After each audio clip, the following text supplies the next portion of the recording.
और चलिए अब आगे बढ़ते हुए इस वक्त की बड़ी खबर आपको देंगे। गुरमीत राम रहीम ने फिर से एक बार पैरोल की गुहार लगाई है। राम रहीम ने 20 दिन की पैरोल की मांग एक बार फिर से कर दी है। दरअसल हरियाणा चुनाव से पहले राम रहीम ने पैरोल मांगी है। 13 अगस्त को ही 21 दिन की फरलों पर राम रहीम बाहर आया था और फिर से अब एक बार राम रहीम ने 20 दिन की पैरोल की मांग की है। हरियाणा चुनाव के बीच राम रहीम की ये अर्जी देखिए, एक बार फिर से पैरोल पर बाहर आने की मांग गुरमीत राम रहीम की तरफ से की गई है। फिर से पैरोल की गुहार लगाई गई है और इस बार पैरोल 20 दिन के लिए राम रहीम की तरफ से मांगी गई है। इससे पहले ही आपको बताएं कि अभी 13 अगस्त को ही 21 दिन की फरलों पर राम रहीम बाहर आया था और अब देखिए हरियाणा चुनाव बहुत नजदीक, कुछ ही दिन बाकी और उससे पहले गुरमीत राम रहीम की तरफ से एक बार फिर से 20 दिन की पैरोल की मांग की गई है। हालांकि ये अर्जी मंजूर होगी या नहीं होगी, ये एक बड़ा सवाल है, क्योंकि अभी हाल ही में 13 अगस्त को 21 दिन की फरलों पर राम रहीम बाहर आया था। इसी खबर पर ज्यादा जानकारी के साथ मेरे सहयोगी सचिन सीधे कनेक्ट हैं। सचिन, एक बार फिर से गुरमीत राम रहीम पैरोल की मांग कर रहा है और इस बार 20 दिन के लिए हरियाणा चुनाव से पहले क्या अपडेट? हाँ जी, देखिए ये बड़ा इंटरेस्टिंग है। 5 तारीख को हरियाणा में विधानसभा चुनाव है और उससे पहले राम रहीम ने जो है पैरोल मांगी है। 20 दिन की रिहाई जो है पैरोल पे मांगी है। तो इसमें इंटरेस्टिंग ये है कि 13 अगस्त को ही गुरमीत राम रहीम जो है वो 21 दिन की फरलों के ऊपर जो है जेल से बाहर आया था। तो अब क्योंकि मॉडल कोड ऑफ कंडक्ट जो है वो लगा हुआ है, तो इसलिए अब जो अर्जी जो गुरमीत राम रहीम द्वारा दी गई थी जेल डिपार्टमेंट को, वो जेल डिपार्टमेंट की तरफ से अर्जी जो है अब सीईओ हरियाणा जो है उनको दे दी गई है।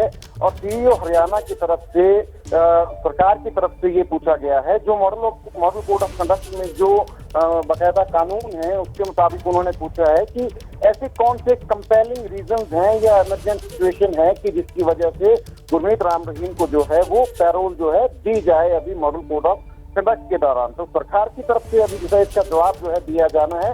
उसके बाद जो है सीईओ हरियाणा जो है इसके ऊपर अपनी राय देंगे। कंसल्ट किया है सीईओ हरियाणा को, इसमें फाइनली जो पैरोल जो दी जाएगी वो जो एप्रोप्रिएट अथॉरिटी है वही देंगे। और मॉडल कोड ऑफ कंडक्ट में जो नियम है पैरोल ग्रांट करने के, उसके अकॉर्डिंग जो है सीईओ हरियाणा ने हरियाणा सरकार से ये पूछा है कि कंपेलिंग सर्कमस्टेंसेस क्या है जिनकी वजह से, जिनके चलते जो है गुरमीत राम रहीम को ये पैरोल दी जाए। पर इंटरेस्टिंग है कि 5 तारीख को जो है चुनाव है हरियाणा के और गुरमीत राम बिल्कुल हरियाणा चुनाव नजदीक और इससे पहले 20 दिन की पैरोल की अर्जी गुरमीत राम रहीम की तरफ से लगा दी गई है। हालांकि अर्जी मंजूर होगी या नहीं, ये एक बड़ा सवाल है। शुक्रिया आपका सचिन अपडेट पहुंचाने के लिए। तो देखिए, हिजबुल्लाह चीफ हसन नसरल्लाह की मौत के बाद जम्मू कश्मीर में मातम मनाया जा रहा है। बड़गाम में बड़ी संख्या में लोग सड़क पर उतर आए, विरोध प्रदर्शन कर रहे हैं, हसन नसरल्लाह की हत्या के खिलाफ नारेबाजी कर रहे हैं। जम्मू कश्मीर में नसरल्लाह की मौत का मातम लोगों की तरफ से मनाया जा रहा है। दरअसल बड़गाम में बड़ी संख्या में लोग सड़कों पर उतरे और यहां तक कि महिलाएं, बच्चे सड़कों पर प्रदर्शन करते हुए देखे गए। ये देख लीजिए तस्वीरें, हाथों में नसरल्लाह के पोस्टर्स लिए यहां पर विरोध प्रदर्शन करते हुए लोग, और इन लोगों में देख रहे हैं आप छोटे छोटे बच्चे शामिल हैं, हिजबुल्लाह के नारे लगा रहे हैं। हसन नसरल्लाह की मौत का ये प्रदर्शन सड़कों पर आप देख पा रहे हैं। जम्मू कश्मीर की ये तस्वीरें हैं जहां पर प्रदर्शन लोगों की तरफ से किया जा रहा है, विरोध जताया जा रहा है और सड़कों पर इस वक्त आप देख रहे हैं कि महिलाएं, बच्चे सब शामिल हैं और जोर से इनकी तरफ से नारेबाजी की जा रही है। और साथ ही साथ नारेबाजी हिजबुल्लाह को लेकर भी उनके समर्थन में यहां पर करते हुए लोग नजर आ रहे हैं। तो हिजबुल्लाह चीफ हसन नसरल्लाह की मौत के बाद जम्मू कश्मीर के बड़गाम में विरोध प्रदर्शन हुआ है और प्रदर्शनकारियों की तरफ से नसरल्लाह की हत्या की निंदा की गई। बड़ी संख्या में विरोध प्रदर्शन में लोग सड़कों पर उतरे, हिजबुल्लाह चीफ की तस्वीरें हाथों में लिए हुए और लगातार इनकी तरफ से नारेबाजी वहां पर की गई। आगे बढ़ते हुए हसन नसरल्लाह की मौत पर अब देखिए उमर अब्दुल्ला का भी बयान सामने आया है। लेबनान गाजा में बेगुनाहों को मारा जा रहा है, ऐसा कहना है उमर अब्दुल्ला का। लेबनान गाजा में हमले बंद करे इजराइल, हिंदुस्तान इजराइल पर दबाव बनाए, यह कहना है उमर अब्दुल्ला का। पिछले 1 साल से बमबारी और ताकत का इस्तेमाल हो रहा है। हमने तो उसकी मुखालफत की है, मजम्मत की है, और बार बार ये मांग की कि इसका इस्तेमाल ना हो। दुनिया की ताकतों को इजराइल पे दबाव बनाए रख के वहाँ पे बेगुनाह लोगों की मौत और उनको जख्मी करने का जो सिलसिला लगातार 1 साल से चल रहा है, उसको बंद करना चाहिए।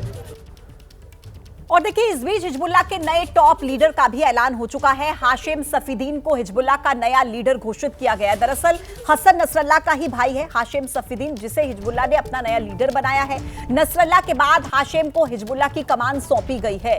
बड़ा अपडेट आप तक पहुंचा रहे हैं। एक बार फिर से हिजबुल्लाह को अपना नया लीडर मिल गया है और इस बार नाम है हाशिम सफीदीन, जो कि नसरुल्लाह का ही भाई बताया जा रहा है। यानी कि अब एक बार फिर से हिजबुल्लाह की कमान जो है वो सौंप दी गई है हाशिम सफीदीन को। नसरुल्लाह का भाई है हाशिम सफीदीन, जिसे हिजबुल्लाह ने अपने नए टॉप लीडर के रूप में घोषित किया है।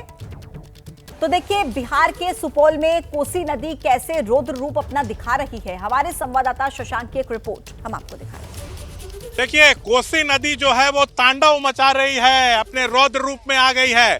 सुपौल के निचले इलाके बाढ़ की चपेट में है।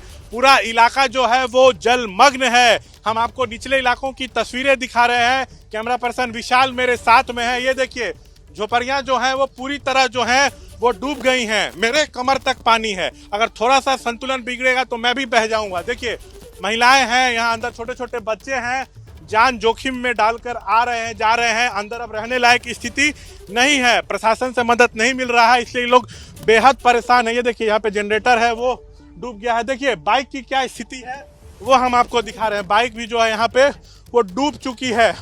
वो जो एक चाचा आ रहे हैं उनके देखिए सीने तक पानी है। स्थिति यहाँ पे भयावह है। 56 साल का रिकॉर्ड टूटा है। कोसी बैराज पर दबाव बढ़ रहा है। 6,20,000 क्यूसेक से ऊपर जो है वो पानी डिस्चार्ज हुआ है। यहाँ एक महिला है, मचान पर बैठी हुई हैं, बेहद परेशान है। हम उनसे बात करेंगे, क्या उनकी दिक्कत है ये समझने की कोशिश करेंगे। आखिर ये ऊंचे स्थान पर क्यों नहीं जा रही हैं। माता जी, आप ये बताइए, कब से यहाँ पे रह रही हैं? कैले से कुछो न भेटे छ त सब कुछ दहा गेल पानी में। सब कुछ बह गया? सब कुछ दहा गेल हन, सब कुछ पानी में चल गेले हन। और उधर जो सीमांचल के इलाके हैं उधर बाढ़ जैसे हालात जो है हो गए हैं, लेकिन ये इलाका तो पूरा बाढ़ की चपेट में आ गया है। नेपाल में भारी बारिश से हालात जो हैं यहाँ पे बिगड़ने लगे हैं। जो स्थिति है ग्राउंड जीरो से वो हम आपको दिखा रहे हैं। विशाल से कहेंगे, देखिए जो सामने पक्के मकान हैं वो भी लगभग आधा डूब चुके हैं। कई लोग जो हैं यहाँ से पलायन को मजबूर हो गए हैं, क्योंकि बिहार में बाढ़ को लेकर एक्शन में है केंद्र सरकार। केंद्रीय गृह मंत्रालय ने बाढ़ को लेकर बैठक बुलाई है और बिहार में बाढ़ के हालात की समीक्षा होगी। केंद्रीय गृह राज्य मंत्री नित्यानंद राय बैठक करेंगे। एनडीआरएफ, एसडीआरएफ समेत तमाम अधिकारी मौके पर बुलाए गए हैं। मीटिंग होगी और बिहार में फिलहाल बाढ़ की वजह से किस तरीके के हालात हैं इसको लेकर समीक्षा की जाएगी। दरअसल नेपाल में जो लगातार बारिश और बाढ़ की स्थिति है उसके बाद से बिहार के 13 जिलों में अलर्ट जारी किया गया है। कई नदियां उफान पर हैं और लोगों की मुश्किलें बढ़ रही हैं। लोग डर के साए में जीने को मजबूर हैं, लेकिन इसी बीच केंद्र सरकार अलर्ट मोड पर नजर आ रही है। आइए अब आपको सीधे लिए चलते हैं गुरुग्राम। अमित शाह की रैली, तस्वीरें मिल रही हैं, वो हम आपको सीधे दिखाते हैं और संबोधन सुनिए। पहली बार हरियाणा ने पूरे हरियाणा की 36 बिरादरी की चिंता करने वाली सरकार दी। पहले एक सरकार आती थी तो एक जिले का विकास होता था और गुंडागर्दी बढ़ जाती थी। दूसरी सरकार आती थी, दूसरे जिले का विकास होता था और करप्शन बढ़ जाता था। ये हुड्डा साहब की सरकार थी। दलाल, डीलर और दामाद वो चरम सीमा पर थे। मेरे गुड़गांव की सैकड़ों एकड़ जमीन दिल्ली के दामाद को धनवान बनाने में बर्बाद कर दी। हुड्डा साहब, आज भी आपके लोग तैयार हो गए हैं। अभी मैं व्हाट्सएप पर देख रहा था, एक प्रत्याशी कहता है मुझे विधायक बना दो, मेरे हर समर्थक को 50-50 नौकरियां दूंगा। कैसे दोगे भाई? नियम है या नहीं है? और आप आपके समर्थक को दोगे तो हरियाणा की जनता क्या करेगी? भाइयों बहनों, कांग्रेस का जब जब शासन आता है, खर्ची और पर्ची से नौकरी देने का काम होता है। खर्ची और पर्ची से।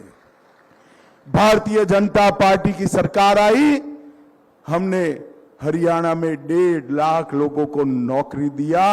ना खर्ची ना पर्ची, कोई दलाल की जरूरत नहीं है।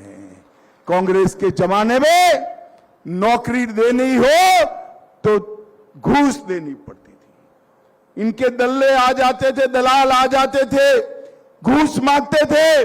भारतीय जनता पार्टी ने सरकार बनाकर ऐसा शासन दिया कि डाकिया 51 रुपए का सगुन लेकर युवाओं को अपॉइंटमेंट लेटर डाकिया ही दे जाता है, कहीं जाने की जरूरत नहीं। भाइयों बहनों, हमने तय किया है, आप भाजपा की सरकार बना दो, हम 5 लाख युवाओं को, फिर से मैं कह रहा हूं, 5 लाख युवाओं को 5 साल में खर्ची और पर्ची के बगैर नौकरी देने का काम भारतीय जनता पार्टी। इसी के साथ आपको बताएं कि महाराष्ट्र को कई तरीके की आज सौगात मिली है और इसके बाद प्रधानमंत्री नरेंद्र मोदी का संबोधन चल रहा है। सुनवाते हैं आपको। महायुति की सरकार इसी सोच और अप्रोच के साथ दिन रात काम कर रही है। साथियों, पुणे की आधुनिक जरूरतों को ध्यान में रखते हुए बहुत पहले से काम किए जाने की जरूरत थी। पुणे में मेट्रो जैसा एडवांस ट्रांसपोर्ट सिस्टम बहुत पहले आ जाना चाहिए था, लेकिन दुर्भाग्य से बीते दशकों में हमारे देश के शहरी विकास में प्लानिंग और विजन दोनों का अभाव रहा।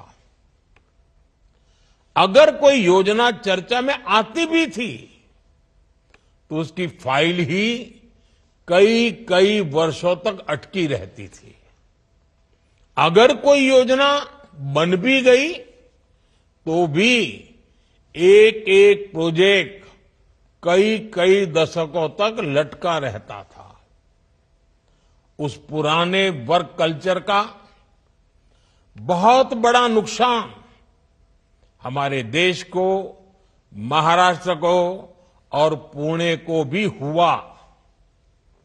आप याद करिए, पुणे में मेट्रो बनाने की बात सबसे पहले 2008 में शुरू हुई थी, लेकिन 2016 में इसकी आधारशिला तब रखी गई जब हमारी सरकार ने अड़चनों को हटाकर तेजी से निर्णय लेना शुरू किया।